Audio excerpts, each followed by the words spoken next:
The year was 1944. A biting wind, typical of the French autumn, whipped through the cobbled streets of Saint-Malo, carrying with it the scent of damp earth and distant fear. Céleste, a wisp of a girl barely out of her teens, moved through the grand, echoing halls of the commandeered manor, her movements as quiet and methodical as the dust motes dancing in the meagre sunlight. Her hands, calloused despite her youth, expertly polished the ornate silver, a stark contrast to the rough fabric of her maid's uniform.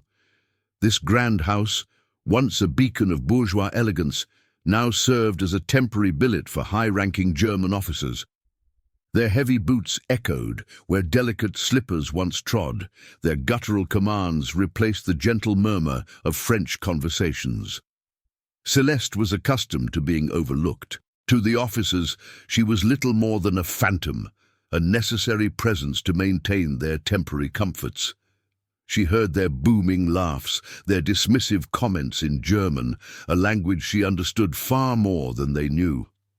"Just a maid," she'd often hear, sometimes accompanied by a sneer or a lewd glance, quickly retracted under the stern gaze of a superior.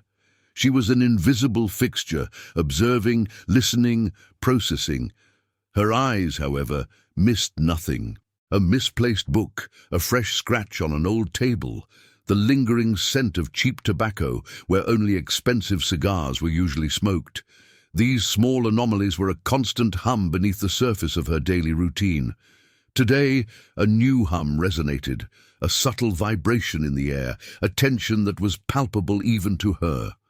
The officers were agitated, their conversations hushed, punctuated by sharp exclamations. A particular group, including the stern-faced Major Brandt and the arrogant Captain Schmidt, were holed up in the study, their voices low, their expressions grim.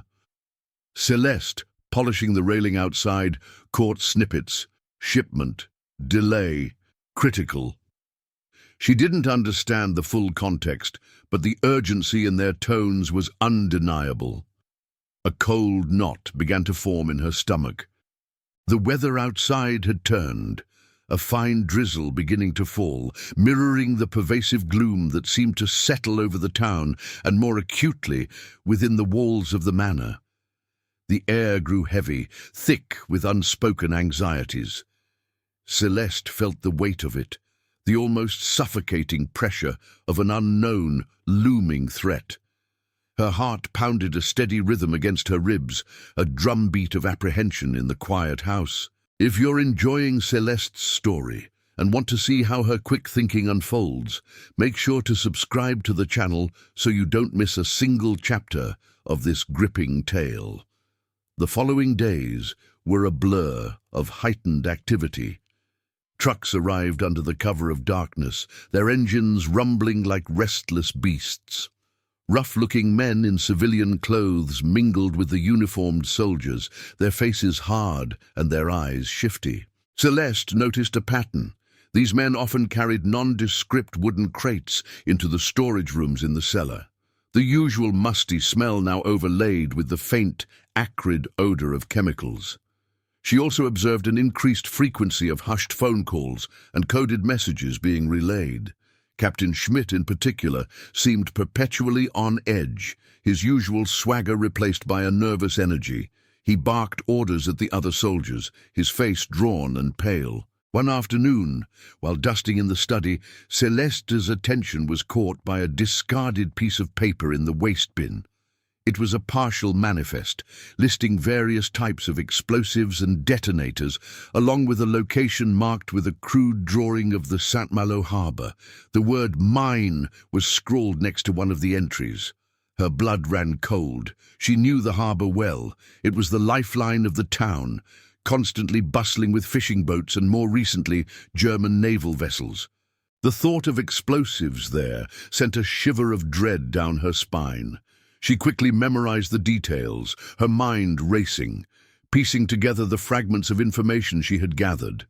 The delayed shipment, the unusual cargo, the tense atmosphere, it all pointed to something sinister. Later that evening, as she served dinner, she noticed Major Brandt and Captain Schmidt in a heated, albeit hushed, argument.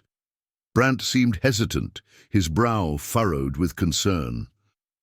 Schmidt, however, was adamant, his voice a low snarl. Céleste caught a few more words. Deadline, resistance, deterrent. It became chillingly clear to her. The explosives in the harbour were not just for defensive purposes.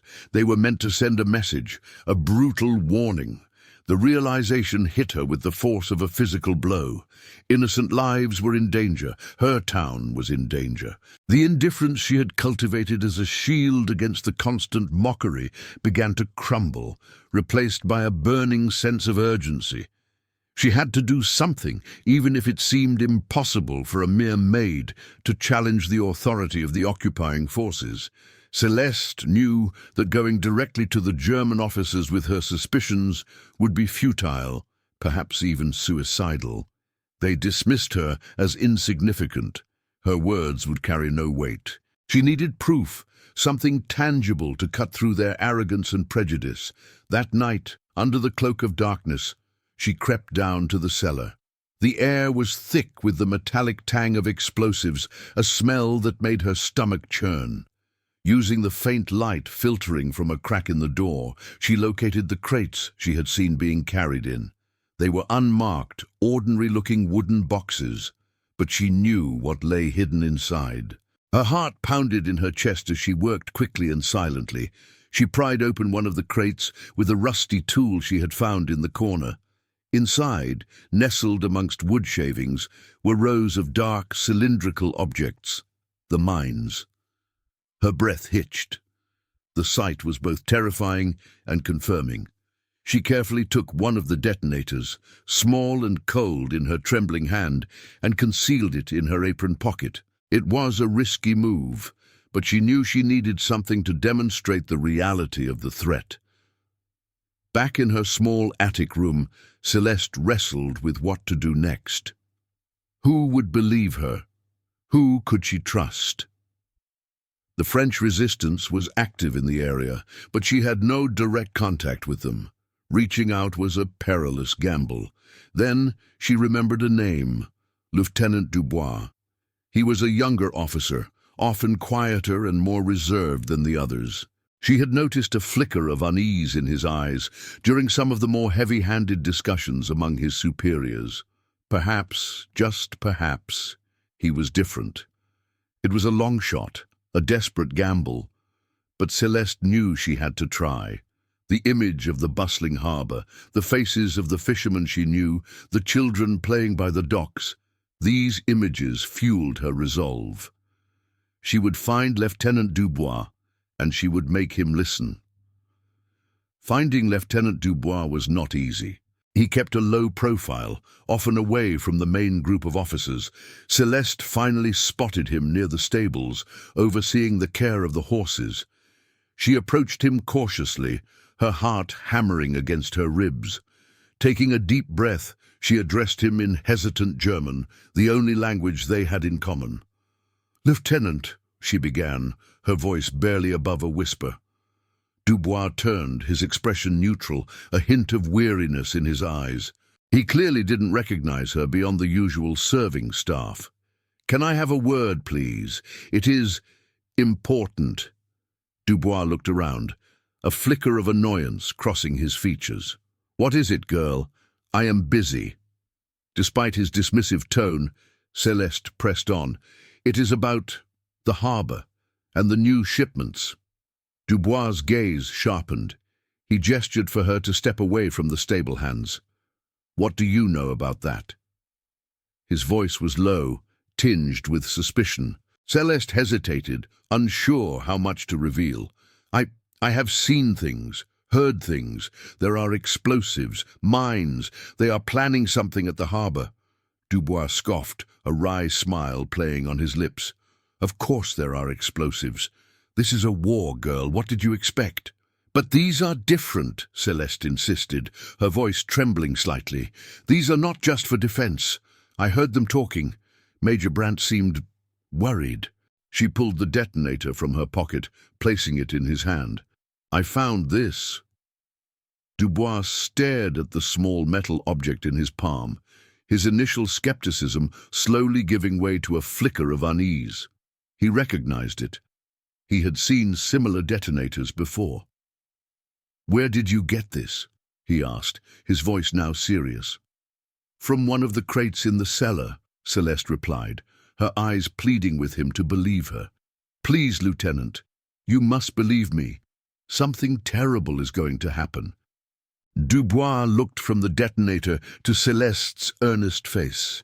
There was a raw sincerity in her eyes that was hard to dismiss.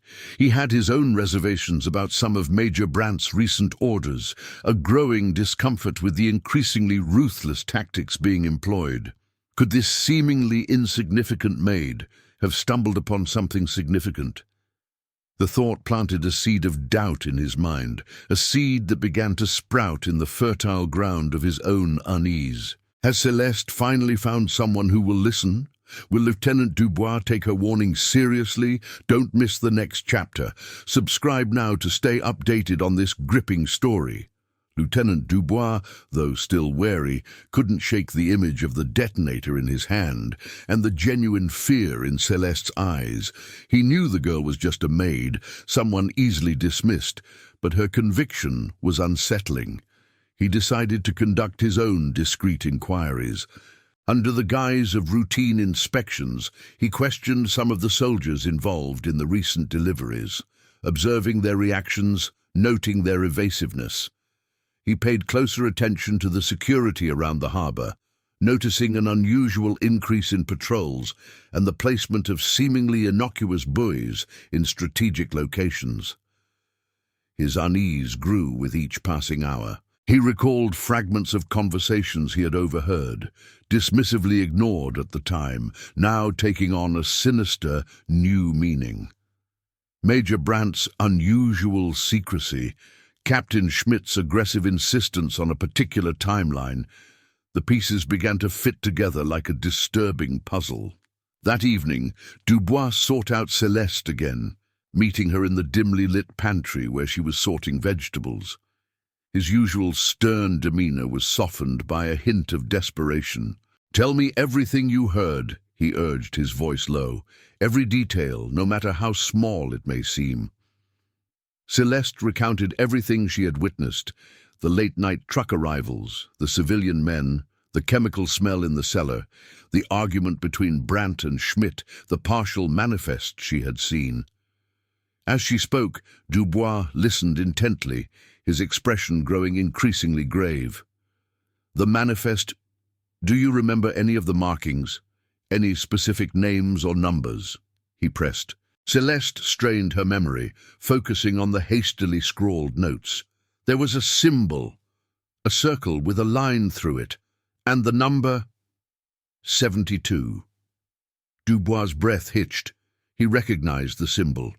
It was a designation used for high-yield naval mines. The number 72 likely referred to the quantity. The pieces of the puzzle clicked into place with chilling clarity. This was not just about defense. This was a planned act of destruction on a massive scale. He knew he had to act, and quickly. Trusting this young maid was a significant risk, one that could cost him his career, perhaps even his life. But the alternative, ignoring her warning and potentially condemning countless innocent people, was unthinkable. Lieutenant Dubois knew he couldn't go directly to Major Brandt. His concerns would be dismissed, and Céleste would be in grave danger. He needed to find a way to verify the information independently and alert the proper authorities without raising suspicion. His mind raced, considering his limited options. Contacting the local French police was out of the question. They were under German control. Reaching out to the resistance was too risky and time-consuming.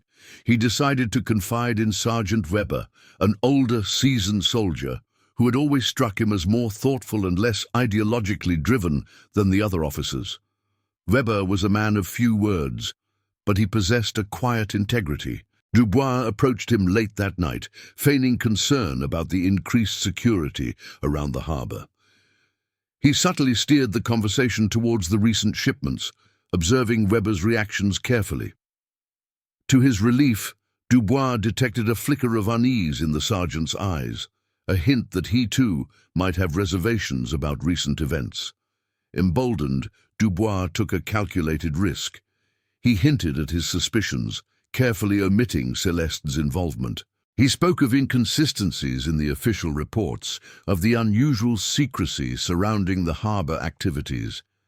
Weber listened intently, his brow furrowed in thought. He didn't immediately dismiss Dubois' concerns, a small victory in itself. Meanwhile, Céleste, knowing she had put her trust in the lieutenant, remained on edge. She continued her duties, her eyes constantly scanning for any signs that her actions had been discovered. Captain Schmidt, in particular, seemed more watchful than usual, his gaze lingering on her with a newfound intensity. The atmosphere in the manor grew heavier, the silence punctuated by a palpable tension. Time was running out. She could feel it in the hurried footsteps of the soldiers, in the clipped tones of their conversations.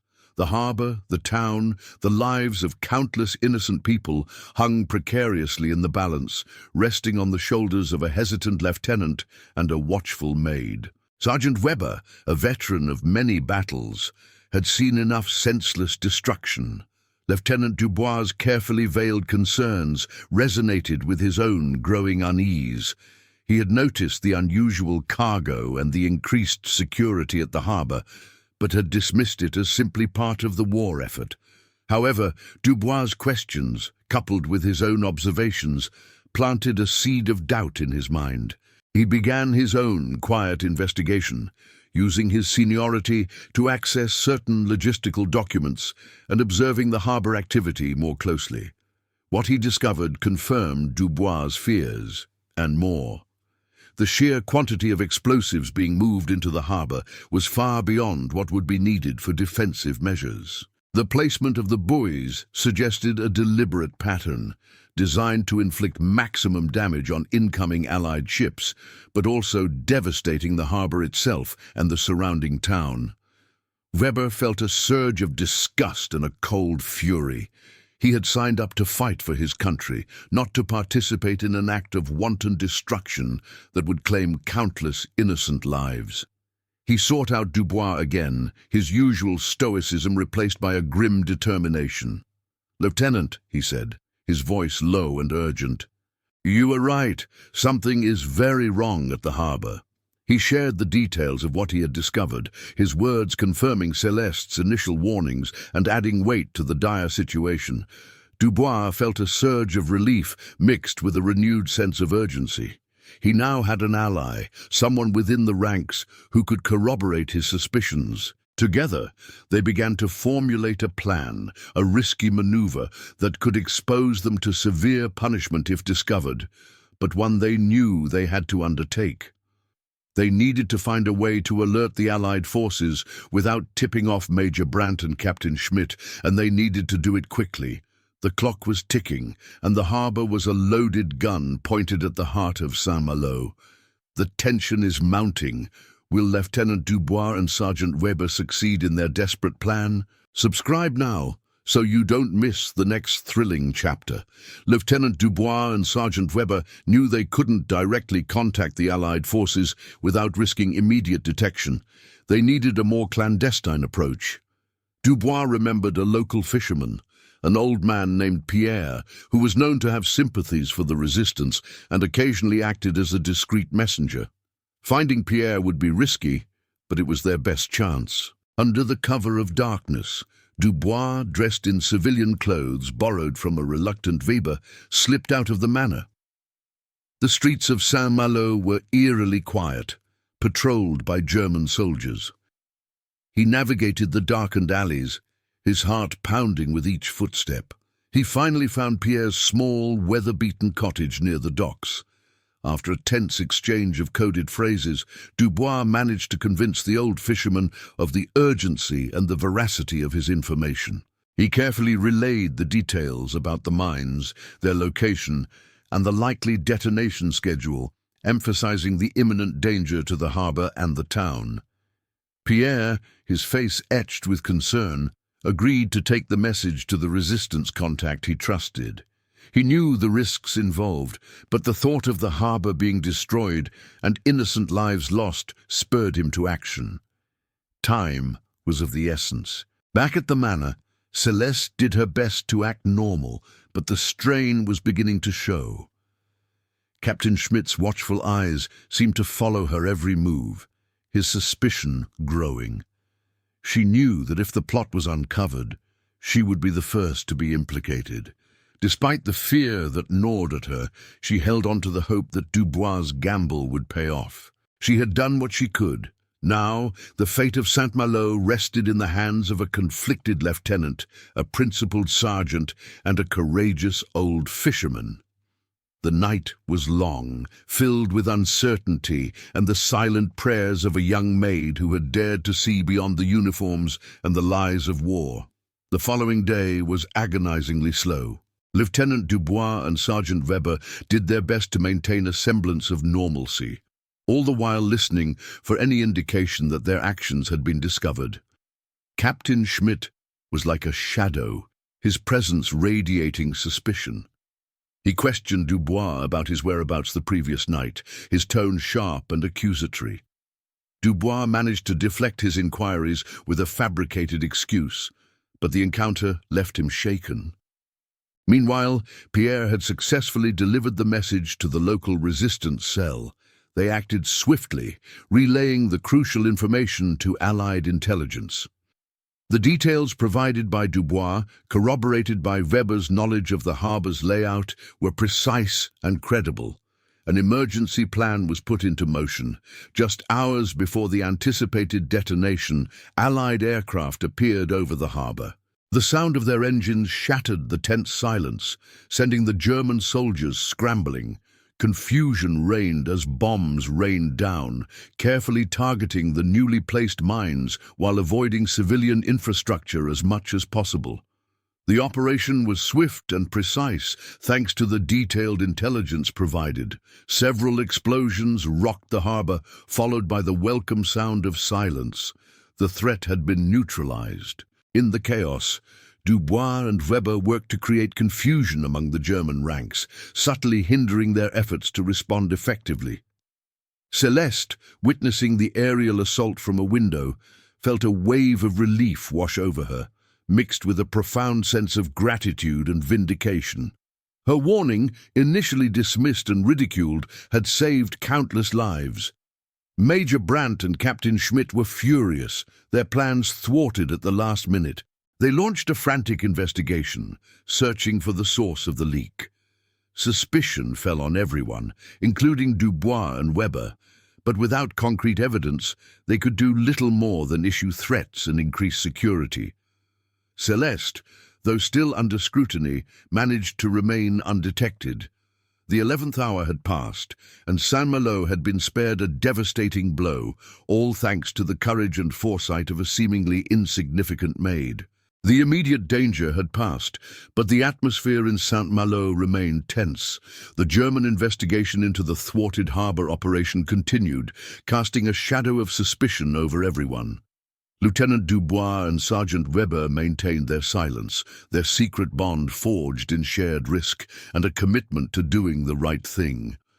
They knew their actions had likely placed them in considerable danger, but they found solace in the knowledge that they had prevented a catastrophe. Life at the commandeered manor slowly began to return to a semblance of routine, though the undercurrent of suspicion remained palpable. Captain Schmidt continued to watch Céleste, his eyes filled with a lingering doubt. However, without any proof, he could not act. As for Céleste, she continued her work as a maid, but something had shifted within her. The fear and the feeling of insignificance had been replaced by a quiet sense of strength and purpose. She had seen beyond the uniforms, beyond the arrogance of power, and had acted on her convictions, proving that even the most overlooked individual could make a profound difference. One evening, Dubois sought out Céleste in the quiet of the garden. He couldn't speak openly about their shared secret, but his eyes conveyed a deep sense of gratitude and respect. He offered her a small, intricately carved wooden bird, a silent acknowledgement of her courage and her keen observation.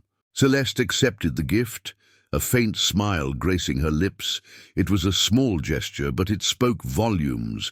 It was a recognition of her humanity, her intelligence, and her bravery, qualities that had been so readily dismissed by those who saw her as just a maid. The war would continue, and the dangers were far from over, but in that moment, under the twilight sky, a quiet understanding passed between the lieutenant and the maid, a testament to the fact that true strength and courage often reside in the most unexpected places, far beyond the confines of rank and uniform. Thank you for watching the full story of Céleste. Her bravery and sharp mind saved countless lives. If you enjoyed this gripping tale of courage during World War II, please subscribe to the channel for more compelling stories. Your support helps us bring more narratives like this to life.